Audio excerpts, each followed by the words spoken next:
CFM, en Tarn-et-Garonne, le MAG. Madame, monsieur, bonjour. Rémi Taureau est là avec vous pour la prochaine demi-heure. C'est la 9e édition du festival Passion Baroque et nous allons voir avec son directeur Jean-Marc Andrieux que le baroque n'est pas si éloigné du jazz puisqu'il va être question d'improvisation dans ce festival. Bonjour Jean-Marc Andrieux. Bonjour Rémi. Comment ça va ? Très très bien, très bien. Vous avez fait une introduction magnifique. Non mais vraiment, pour moi il n'y avait que dans le jazz, et puis un peu dans le rock aussi, dans les solos de guitare qu'on improvisait, mais j'imaginais pas que dans la musique classique il y avait une place à l'improvisation. Tout à fait, ça existait déjà. Vous savez, quand il y a quelque chose, un concept, il y a toujours un petit malin qui l'a fait avant vous, hein. On connaît le truc. Et l'improvisation, ça date de la Renaissance. Et même, je pense qu'au Moyen-Âge, on improvisait, mais ça, on l'écrivait pas. Du coup, ça s'est perdu. Mais cette tradition de prendre une mélodie et de l'orner, quoi, la transformer, ça existait déjà à la fin du XVIe siècle, figurez-vous. Et donc, il va en être question pendant ce festival. Alors, 9e édition du festival Passion Baroque. Oui. Un festival qui est né de votre idée à vous, Jean-Marc Andrieux. Oui, effectivement, on a eu l'idée il y a quelques années déjà, bien de créer ce festival. C'était dans le paysage de notre région, ça manquait un peu un festival dédié à la musique baroque, aux musiques anciennes, on va dire, dans l'ensemble. Et grâce à la ville de Montauban qui nous a soutenus dès le départ, on a pu organiser cet événement qui se développe plutôt bien. Et puis qui va se développer aussi au niveau géographique, puisqu'il y a aussi une extension au niveau du département. Il y a beaucoup à travers le monde d'orchestres baroques, comme l'orchestre baroque Les Passions. Oui, il y en a trop, hélas. Non, je rigole. Oh, là, oui, il y a pas mal d'orchestres. C'est vrai que nous, j'ai créé l'orchestre en 86, on était un peu pionniers à l'époque, il n'y en avait pas beaucoup. Mais c'est vrai que la musique baroque a un tel succès qu'il y a énormément maintenant de formations. J'en suis heureux, hein, heureusement. Il y a beaucoup d'orchestres baroques en France, on a une bonne et saine émulation. Ouais. Qu'est-ce qui fait cet attrait pour la musique baroque ? Alors, la musique baroque, je pense déjà, c'est qu'il y a cette notion-là de curiosité, et il y a tellement de partitions qui dorment dans les bibliothèques que quelqu'un qui est un peu curieux, eh bien, il va s'apercevoir qu'on découvre des choses toutes les semaines. Quand on écoute France Musique, il y a les émissions consacrées aux sorties de disques, il y en a plein de musique baroque qui sort chaque semaine. Et qu'est-ce qui qualifie la musique baroque ? Alors, ce qui qualifie la musique baroque, c'est... alors, déjà, ce mot curiosité, c'est liberté, parce qu'en fait, quand on joue ces partitions-là, on a une marge de manœuvre énorme. Mais on revient au jazz un peu aussi, hein. C'est-à-dire que quand on prend une partition de musique baroque, on a plein de façons de la faire différentes et de l'interpréter. Liberté d'interprétation, je dirais. Et puis, après, au niveau de l'expression musicale, de l'énergie rythmique, il y a beaucoup d'énergie rythmique dans la musique baroque, même s'il n'y a pas de batterie, hein, il y a quand même le clavecin qui donne cette impulsion, énergie rythmique, et puis grosse inventivité. Voilà. Et les instruments, est-ce que pour jouer du baroque, il faut obligatoirement utiliser des instruments de l'époque baroque ? Alors, on n'est pas obligé, on peut user, mais c'est des questions excellentes, hein, Rémi, bravo. Alors, on peut jouer la musique baroque, par exemple, sur un instrument moderne comme le piano, même si à l'époque de baroque, le piano n'existait pas encore. C'était le clavecin qui était employé. Alors, nous, on utilise les orchestres spécialisés en la musique baroque, on joue des instruments de l'époque, parce qu'on considère que cette musique-là, elle doit sonner comme elle sonnait à l'époque, avec les instruments de l'époque. Mais rien n'empêche qu'on puisse aussi jouer de la musique baroque avec le saxophone ou avec un synthétiseur, pourquoi pas. Mais quand même, nous, notre recherche, c'est de retrouver ce son de l'époque. Et l'époque, c'est ? C'est les 16e et 17e, 17e et début du 18e siècle. 17e et 18e siècle, c'est l'époque de la basse continue, c'est la naissance de l'opéra avec Monteverdi, et c'est la mort de Jean-Sébastien Bach au milieu du 18e siècle. Tout ça, c'est un siècle et demi de musique. Alors, on va écouter des extraits de musique pendant cette émission pour parler donc du festival Passion Baroque, 9e édition, qui se déroule donc à Montauban et au-delà des frontières montalbanaises, dans le Tarn-et-Garonne, du 29 septembre jusqu'au 8 octobre. Donc ça démarre en fait par un concert à l'église Saint-Joseph de Montauban, Missa Assumpta Est Maria. On en écoute un extrait, puis vous me la présentez forcément.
C'est beau, n'est-ce pas, hein? Ah, c'est magnifique. Et oui, c'est une messe de Marc-Antoine Charpentier. Vous le connaissez, c'est le Te Deum, l'œuvre la plus connue de Charpentier, ce fameux Te Deum dont on a extrait l'ouverture, qui est l'Eurovision. Hein, c'est très connu, cet air. Bravo, voilà, mais ça c'est de Charpentier. Donc cette messe, Assumpta Est Maria, c'est une œuvre de la fin de sa vie. C'est considéré comme des grands chefs-d'œuvre de la musique baroque française, de la musique religieuse. Il était maître de chapelle à la Sainte-Chapelle à Paris, et à la fin de sa vie, donc il a composé cette messe qui est un sommet. On va la donner donc avec le chœur Dulci Jubilo de Christopher Gibert, que je salue, qui sont en résidence à Montauban aussi avec nous, et on est très heureux de travailler ensemble, et puis des solistes magnifiques. On a créé ce programme à l'abbaye de Sylvanès cet été, et on a eu un très très grand succès. Je suis très heureux de reprendre ce programme. En parallèle avec cette œuvre-là, donc, on va donner un motet de Camprao, qui était aussi un maître de chapelle à Paris, originaire d'Aix-en-Provence, et qui a été maître de chapelle à Toulouse aussi. Donc, Cantate Domine Campra. Premier concert, 29 septembre, ça commence très fort. À l'église Saint-Joseph. L'église Saint-Joseph, elle a une bonne acoustique. Comment elle est, cette église? C'est pour ça que je l'ai choisie, parce que le sol est en bois, et ça donne une acoustique vraiment très très bien pour ce genre de programme. Et puis bon, comme c'est de la musique religieuse, c'est quand même logique qu'on le donne dans une église. Donc, l'église Saint-Joseph, à côté de l'ancien collège à Montauban. À 20h30, donc le vendredi 29 septembre.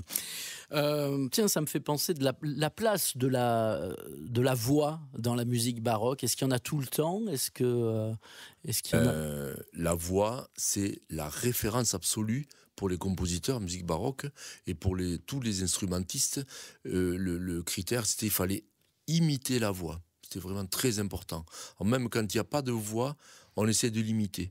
Après, la voix, elle est présente dans le répertoire religieux, évidemment, puisqu'on chante un texte religieux. Elle est présente aussi dans certaines formes, comme les cantates profanes, où on chantait des petites histoires avec la voix. Et puis dans l'opéra, évidemment, dans l'essence de l'opéra. La musique instrumentale, c'est plutôt pour danser. Donc les deux critères importants en musique baroque, le chant et la danse. On est en train de parler avec Jean-Marc Andrieux, directeur de l'Orchestre Les Passions et directeur artistique du festival Passion Baroque, de cette 9e édition qui se déroule à Montauban et dans le Tarn-et-Garonne, donc du 29 septembre au 8 octobre. Il y a beaucoup de concerts, on va en évoquer d'autres, mais il y a aussi une exposition à la Maison du Crieur. Oui, effectivement, là aussi, depuis quelques années, on organise une exposition. Jusque-là, c'était le Théâtre du Capitole qui nous prêtait des costumes d'opéra. C'était vraiment magnifique. Bon, on a décidé un petit peu de changer un petit peu de présentation. Cette fois-ci, on aura des costumes présentés par Mademoiselle Constance qui a un atelier de confection de costumes, et on verra aussi de nos costumes. Et on va aussi exposer des instruments anciens qui appartiennent au Conservatoire de Toulouse. Il faut savoir que le Conservatoire de Toulouse, c'est un des plus vieux de France. Il date de 1820. C'était une succursale du Conservatoire de Paris, créée au début du 19e siècle. Et ils ont accumulé depuis des instruments et le Conservatoire de Toulouse a une des plus belles collections d'instruments anciens. Donc il va y avoir un serpent, un basson russe, un luth, des flûtes anciennes, clarinettes anciennes, un violon baroque aussi de l'époque. On va avoir une super collection que d'ailleurs je remercie chaleureusement le Conservatoire de Toulouse de nous avoir prêté cette belle collection. Donc ça, c'est à la Maison du Crieur du 7 au 28 octobre. Ça prolongera un petit peu le festival. Samedi 30 septembre, quatuor éphémère à l'église de Gibignargues à Puy-Cornet. Alors ça, c'est la tournée dans le département. Ça va être très sympa. C'est un quatuor de jeunes chanteurs qui sont issus du chœur de Christopher Gibert. Christopher qui chante lui-même dans ce quatuor. Je les ai entendus, c'est vraiment délicieux, on va se régaler. Et on leur a proposé donc 2 dates, le 30 septembre à l'église de Gibignargues, c'est à Puy-Cornet, sur la commune de Puy-Cornet. Et puis le 1er octobre, on va les entendre au château de la Motte, à Bardigues, c'est vers Auvillard. Un château extraordinaire, je ne sais pas si vous le connaissez. Ça vaut vraiment le coup de venir voir ce château qui est un peu comme il était à l'époque baroque, quoi. C'est extraordinaire, avec des propriétaires très accueillants, très sympathiques, que je remercie encore une fois. Le dimanche 1er octobre à 11h, on sera avec eux, avec une petite dégustation de producteurs de vins locaux à l'issue du concert du quatuor éphémère, avec Camille Suffran, Lucie Lorenz, Malo Évrard et Christopher Gibert. C'est pas que de la musique baroque qui va chanter des œuvres du Moyen-Âge à nos jours. On va passer un super moment. Le même jour, il y aura les variations Goldberg à l'abbaye de Belle-Perche. On en parle peu parce que c'est... Et voilà, c'est archi complet. Il y a une liste d'attente de 12 000 personnes. Enfin, c'est un succès énorme. Variation Goldberg par Céline Frisch. D'ailleurs, les autres concerts aussi commencent à se remplir. Il serait prudent de réserver. Et donc, on réserve en passant par le site internet. Alors, le site internet, les-passions.fr. Qu'est-ce qu'on écoute maintenant ? Alors maintenant, je propose d'entendre un extrait du concert qui sera donné au Théâtre Olympe de Gouges le 6 octobre. C'est nos amis de Lyon. Donc c'est Franck-Emmanuel Comte qui dirige son ensemble, le Concert de l'Hostel-Dieu. C'est un super ensemble de musique baroque qui est basé à Lyon et qui ont monté ce programme qui s'appelle Dolce Folia avec la soprano Heather Newhouse. Et on va entendre des œuvres italiennes de l'époque baroque, dont cette fameuse tarentelle que j'adore, qui est vraiment représentative de cette musique débridée du sud de l'Italie à l'époque baroque. Donc tarentelle par nos amis du Concert de l'Hostel-Dieu.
C'est étonnant, on parlait de jazz en début d'émission.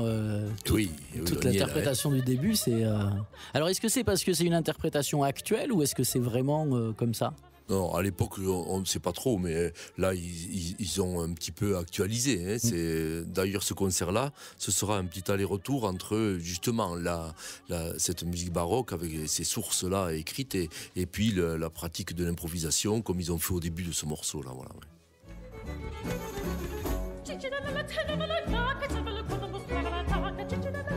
Qu'est-ce qu'il raconte, ce morceau ? Cicinerella, c'est une gamine de Naples un peu coquine.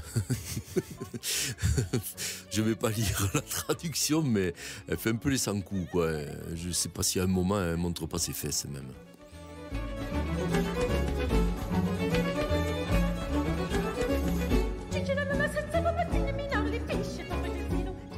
Voilà, ça c'est donc au théâtre Olympe de Gouges à 20h30.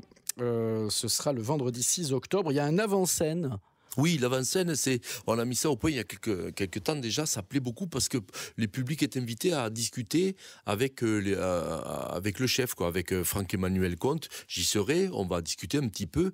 En fait, ça permet au public de se préparer au concert, après d'avoir des clés pour mieux écouter le concert qui suivra. Donc l'avant-scène, c'est à quelle heure ? À 18h30, vous êtes invité à venir à cette avant-scène et puis après vous pouvez aller croquer un petit morceau en ville avant le concert, quoi. Oui, ou même sur place, parce que je crois qu'il y a eu l'ouverture du bistrot du théâtre. Absolument, oui. C'est une bonne formule, ça. On peut rester sur place. Samedi 7 octobre, de 10h à midi et de 16h à 17h30, un concert au Musée Ingres. Alors là aussi, on va pas trop en parler parce que c'est complet. C'est complet, c'est un concept qu'on a inauguré l'année dernière, One to One, ça s'appelle. C'est un musicien avec un seul auditeur.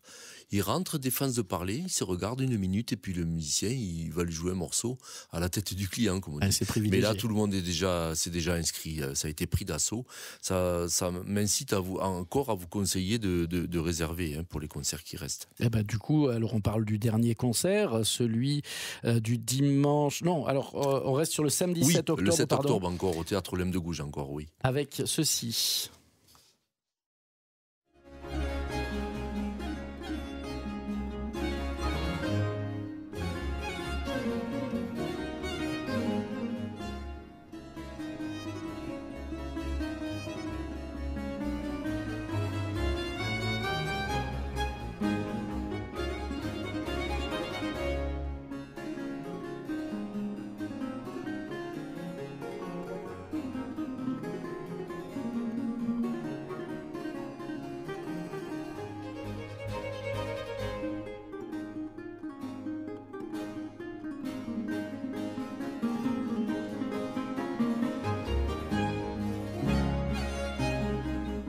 On entend là un concerto pour luth de Vivaldi. Vivaldi, c'est une des grandes stars du baroque, un des compositeurs les plus connus. Je crois que les 4 saisons, c'est connu par tout le monde, mais il a écrit beaucoup d'autres concertos comme celui-ci, pour luth, qui est moins connu. Et star, donc Vivaldi, mais autre star, c'est Thomas Dunford, le luthiste, qui a créé cet ensemble Jupiter, qui est considéré actuellement comme un des meilleurs ensembles baroques, non seulement en France, mais au monde. Et c'est vraiment une chance incroyable de les avoir à Montauban le 7 octobre prochain. Et puis le festival se clôturera le dimanche 8 octobre avec Double Download. Dowland, ouais, Double Dowland. Ouais. John Dowland, c'était un compositeur anglais qui jouait du luth aussi d'ailleurs et qui a écrit des mélodies extraordinaires. D'ailleurs, Sting a fait un disque avec des comment ça s'appelle sur l'hiver, la Winter. Magnifique album de Sting, et il reprend des mélodies de Dowland. Ce fameux Dowland, il va être chanté par Anne Magouette, qui est une merveilleuse soprano qui chante souvent avec nous, et Bruno Elstrofer qui va l'accompagner au luth, et David Chevalier qui est un jazzman, un des grands jazzman français, guitariste, qui a fait des arrangements de ces airs de Daoland. On va avoir des allers-retours entre l'original et l'arrangement jazz de David Chevalier. Ça se passe là aussi à un endroit emblématique de Tarn-et-Garonne, l'abbaye de Beaulieu-en-Rouergue, qui a été restaurée récemment, dimanche 8 octobre à 15h, là, un moment exceptionnel à ne pas manquer aussi. Voilà, Passion Baroque, 9e édition du 29 septembre au 8 octobre, avec comme thématique variation et improvisation. Merci beaucoup Jean-Marc Andrieux d'être venu nous en parler. Vous revenez prochainement, je vous réinvite pour parler de la sortie de cet album, de ce double album, l'opéra occitan Daphnis et Alcimaldur de Mondonville. Et merci, oui, je reviendrai avec grand plaisir, on en reparlera parce que cet opéra, on l'avait créé l'année dernière au festival Passion Baroque 2022. Donc merci beaucoup pour votre accueil Rémi et rendez-vous à Passion Baroque à Montauban. Merci bien. Vos podcasts et replays, cfmradio.fr